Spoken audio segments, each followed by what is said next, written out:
দেশের কোথাও কারো উপর হামলা হবে না বলে জানিয়েছেন নোবেলজয়ী অধ্যাপক ডক্টর মোহাম্মদ ইউনূস। বৃহস্পতিবার দেশে ফিরে বিমানবন্দরে আয়োজিত ব্রিফিংয়ে তিনি এসব কথা বলেন। এ সময় তার উপর ভরসা রাখার জন্য আহ্বান জানান তিনি। বৃহস্পতিবার দুপুর ২টার পর ডক্টর ইউনূসকে বহনকারী বিমানটি শাহজালাল আন্তর্জাতিক বিমানবন্দরে অবতরণ করে। দেশে ফেরার পর তাকে স্বাগত জানান সেনাপ্রধান ওয়াকারুজ্জামান সহ ৩ বাহিনীর প্রধান ও বৈষম্য বিরোধী ছাত্র আন্দোলনের সমন্বয়করা। এছাড়াও সেখানে উচ্চপদস্থ অনেক কর্মকর্তারা উপস্থিত ছিলেন। এর আগে বুধবার তিনি ফ্রান্সের রাজধানী প্যারিসের চার্লস দ্য গল বিমানবন্দর থেকে ঢাকার উদ্দেশ্যে রওনা করেন। বিমানবন্দরে তাকে কড়া নিরাপত্তা দেন ফ্রান্সের বিশেষ বাহিনীর সদস্যরা।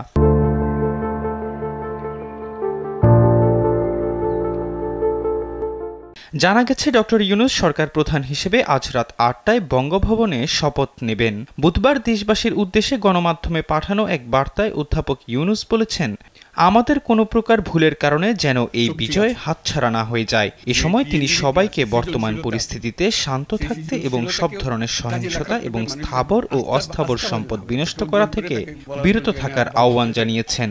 নিজে নিজে বিশ্বাস করবে, সরকারি লোক দেখলে বলবে আমার লোক, আমাকে রক্ষা করার লোক। সেই আস্থাটা আমাদেরকে ফিরিয়ে আনতে হবে মানুষের মনে।